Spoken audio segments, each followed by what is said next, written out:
Sky Gold, elegance of beauty. Perinthalmanna നഗരസഭയിലെ ആരോഗ്യ സ്ഥിരം സമിതി അധ്യക്ഷൻ നാലകത്ത് ബഷീറിനൊപ്പമാണ് വൺ ന്യൂസ് ഇപ്പോഴുള്ളത്. ആരോഗ്യ കേരളം ക്ലീൻ കേരള പദ്ധതിയുടെ ഭാഗമായി ഈ ഹോട്ടലുകൾ, മറ്റുള്ള തട്ടുകടകളെല്ലാം പരിശോധന കർശനമാക്കണം, ഭക്ഷ്യസുരക്ഷയ്ക്ക് പ്രാധാന്യം നൽകണമെന്ന തലത്തിൽ ആരോഗ്യ വകുപ്പ് മന്ത്രി ശ്രീ കെ മുരളീധരൻ്റെ നിർദ്ദേശം വന്നിട്ടുണ്ട്. അപ്പോൾ സംസ്ഥാന വ്യാപകമായ പരിശോധന കർശനമാക്കും, പരിശോധനയിൽ ശക്തമായ നടപടി വേണമെന്ന തരത്തിൽ കൂടി അദ്ദേഹം എല്ലാ തദ്ദേശ സ്ഥാപനങ്ങൾക്കും കൂടിയുള്ള നിർദ്ദേശമാണ്. അപ്പോൾ പെരിന്തൽമണ്ണ നഗരസഭയിൽ ഇക്കാര്യങ്ങളിലൊക്കെ ചെയ്യേണ്ടത് നാലകത്ത് ബഷീറാണ്. അപ്പോൾ മന്ത്രിയുടെ ഒരു നിർദ്ദേശമാണ് വന്നിരിക്കുന്നത്. മഴക്കാലവും കൂടി വരികയാണ്, ആരോഗ്യ സുരക്ഷ പ്രധാനമാണ്. എങ്ങനെയൊക്കെയാണ് പെരിന്തൽമണ്ണയെ ക്ലീൻ കേരള പദ്ധതിയുടെ ഭാഗമായി ക്ലീൻ പെരിന്തൽമണ്ണയാക്കാൻ പോകുന്നത്? ബഹുമാനപ്പെട്ട ആരോഗ്യ മന്ത്രിയുടെ പ്രസ്താവന വരുന്നതിന് മുമ്പ് തന്നെ പെരിന്തൽമണ്ണയിലുള്ള മുഴുവൻ വ്യാപാരികളെയും ഹോട്ടൽ ആൻഡ് റെസ്റ്റോറൻറ്റ് അസോസിയേഷൻ, അതേപോലെ ബേക്കറി ഉടമകൾ, ഹോസ്പിറ്റൽസ്, ഇവരെല്ലാവരെയും നഗരസഭ ആരോഗ്യ സ്റ്റാൻഡിംഗ് കമ്മിറ്റി നേരിട്ട് വിളിച്ചു വരുത്തി മഴക്കാലവുമായി ബന്ധപ്പെട്ട രോഗങ്ങൾ വരുന്നതിനും പടരാതിരിക്കുന്നതിനും വേണ്ടിയുള്ള മുൻകരുതൽ എടുക്കാൻ വേണ്ടിയുള്ള എല്ലാ നടപടികളും സ്വീകരിച്ചു കഴിഞ്ഞിട്ടുണ്ട് പെരിന്തൽമണ്ണ നഗരസഭ. അതിൻ്റെ ഭാഗമായി തന്നെ പെരിന്തൽമണ്ണയിലുള്ള ഈ ഡ്രെയിനേജുകൾ മുഴുവൻ ക്ലീൻ ചെയ്യാൻ വേണ്ടി ഡ്രെയിനേജുകൾ മുഴുവൻ തുറന്ന് ക്ലീൻ ചെയ്യാനുള്ള പണികൾ തുടങ്ങിക്കഴിഞ്ഞിട്ടുണ്ട്. അത് ഡ്രെയിനേജുകൾ തുറന്ന് ക്ലീൻ ചെയ്യുമ്പോൾ പല ഭാഗങ്ങളിൽ നിന്നും ഡ്രെയിനേജിലേക്ക് മലിനജലം ഒഴുക്കുന്നതായി ശ്രദ്ധയിൽപ്പെട്ടിട്ടുമുണ്ട്. അങ്ങനെ മലിനജലം ഒഴുക്കി വിടുന്നത് അത് തടയാൻ വേണ്ടിയുള്ള സംവിധാനം അതാത് സ്ഥാപനങ്ങൾ തന്നെ ഉണ്ടാക്കണം എന്നുള്ള നിർദ്ദേശം, കർശനമായ നിർദ്ദേശം അവർക്ക് നൽകിയിട്ടുണ്ട്.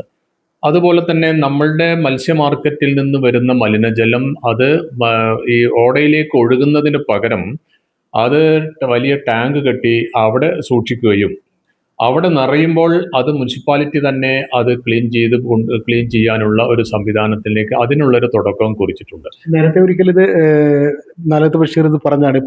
ഇപ്പോൾ നമുക്ക് ആരോഗ്യമന്ത്രിയുടെ നിർദ്ദേശം എന്ന് പറഞ്ഞാൽ ഈ ആരോഗ്യ സുരക്ഷയുമായി ബന്ധപ്പെട്ട് ക്ലീൻ കേരള പദ്ധതിയുടെ ഭാഗമായി എല്ലാ തദ്ദേശ സ്ഥാപനങ്ങളിലും നടത്തേണ്ട കുറേ കാര്യങ്ങളുണ്ട്. അതിൽ ഈ ഹോട്ടലുകൾ, അതുപോലെ തന്നെ ജ്യൂസ് വിൽക്കുന്ന കടകൾ അല്ലെങ്കിൽ തട്ടുകടകൾ, ഇങ്ങനെ ഈ ഭക്ഷണം വിൽപ്പന നടത്തുന്ന, അതുപോലെ കുടിക്കുന്ന വെള്ളം ഉൾപ്പെടെ എന്തൊക്കെ വിൽപ്പന നടത്തുന്നോ അത്തരം സ്ഥാപനങ്ങളിൽ പരിശോധന നടത്തണമെന്നതാണ് അദ്ദേഹത്തിൻ്റെ ഒരു നിർദ്ദേശം വന്നിട്ടുള്ളത്. അതെ, അത് തീർച്ചയായും അത് നമ്മൾ പരിശോധിക്കുകയും ചെയ്യും. പരിശോധിച്ചിട്ട് അത് വേണ്ട നടപടികൾ സ്വീകരിക്കുകയും ചെയ്യും. മാത്രമല്ല, ഈ കഴിഞ്ഞ 26-ാം തീയതി ചേർന്ന ഹെൽത്ത് സ്റ്റാൻഡിംഗ് കമ്മിറ്റി എടുത്തിട്ടുള്ള ഒരു തീരുമാനം എന്ന് പറഞ്ഞാൽ ഈ മുനിസിപ്പാലിറ്റിയിലെ മുഴുവൻ കിണറുകളും ക്ലോറിനേറ്റ് ചെയ്യാനും എല്ലാ കൗൺസിലർമാരുടെ നേതൃത്വത്തിൽ അത് ക്ലോറിൻ ബ്ലീച്ചിങ് പൗഡർ സപ്ലൈ ചെയ്യാനും, അതേപോലെ തന്നെ കുമ്മായം അവർക്ക് ഓരോ കൗൺസിലർമാരുടെ നേതൃത്വത്തിൽ കുമ്മായം സപ്ലൈ ചെയ്യാനുള്ള ഒരു തീരുമാനം എടുത്തിട്ടുണ്ട്.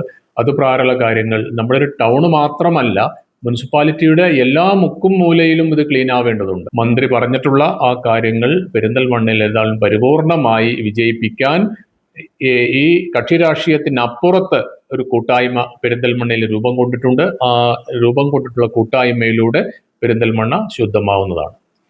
ഏതായാലും ആരോഗ്യ സ്ഥിരം സമിതി അധ്യക്ഷൻ നാലകത്ത് ബഷീർ വളരെ വ്യക്തമായി പറയുന്നുണ്ട്, ഇവിടെ ശുചീകരണ പ്രവർത്തനങ്ങൾ നടന്നുകൊണ്ടിരിക്കുകയാണ്. വ്യാപാരി വ്യവസായ ഏകോപന സമിതി, വ്യാപാരി സമിതി, മറ്റിതര സംഘടനകളെല്ലാവരും ഓരോ പ്രദേശങ്ങൾ, മൗലാന ഹോസ്പിറ്റലിൽ ഒരു പ്രദേശം ഏറ്റെടുക്കുന്നു. അങ്ങനെ എല്ലാവരും ഏറ്റെടുത്ത് ശുചീകരിക്കുകയാണെങ്കിൽ ഉറപ്പായിട്ടും നമ്മുടെ നഗരം ക്ലീൻ പെരിന്തൽമണ്ണയായി മാറുമെന്നൊരു സംശയമില്ല. അപ്പോൾ എല്ലാവരും ഓടകളിലേക്ക് ജലം ഒഴുക്കുന്നവരുണ്ടെങ്കിൽ വളരെ ശ്രദ്ധിക്കണം, കർശന നടപടിയൊക്കെ ഉണ്ടാകും. നമ്മുടെ നഗരം ശുചിയാവട്ടെ, ക്ലീൻ പെരിന്തൽമണ്ണയാകട്ടെ, ചുറ്റുവട്ടം ക്ലീൻ ആവട്ടെ, ആരോഗ്യ സുരക്ഷയ്ക്ക് പ്രാധാന്യം കൊടുക്കാമല്ലോ. ഏതായാലും ആ പ്രവർത്തനങ്ങളുമായിട്ട് മുന്നോട്ട് പോകാം. എല്ലാവരും ഒരുമിച്ച് ചേർന്ന് ഈ നഗരത്തെ അങ്ങ് ക്ലീൻ പെരിന്തൽമണ്ണയാക്കി മാറ്റിയാൽ ആരോഗ്യ രംഗത്തൊരു മുന്നേറ്റം കൂടിയാവും, രോഗങ്ങൾ പടരാതിരിക്കുമല്ലോ. ഏതായാലും എല്ലാവരും അക്കാര്യത്തിലൊരു ശ്രദ്ധ വേണം. അക്കാര്യത്തിൽ ആരോഗ്യ വിഭാഗം കർശനമായ നടപടികളിലേക്ക് കടക്കും. പ്രത്യേകിച്ച് മന്ത്രിയുടെ ഒരു നിർദ്ദേശം വന്നിട്ടുള്ളതാണ്. എല്ലാവരും ഒന്നും കൂടി ജാഗ്രത പാലിക്കുക. Jabbar Venat, One News, Perinthalmanna. അച്ഛൻ ഭയങ്കര ആലോചനയിലാണല്ലോ. നിന്റെ അമ്മയെ ഞാൻ കല്യാണം കഴിച്ചതിന് ശേഷം ആദ്യമായിട്ട് വാങ്ങിക്കൊടുത്ത സമ്മാനമാണിത്. കാലത്ര കഴിഞ്ഞാലും ആ ഓർമ്മകളുടെ തിളക്കത്തിന് ഒരു മാറ്റവും വരില്ല. ഇതെങ്ങനെയുണ്ട് അച്ഛാ? നീ ഇത് എവിടുന്നാ വാങ്ങിച്ചത് മോനെ?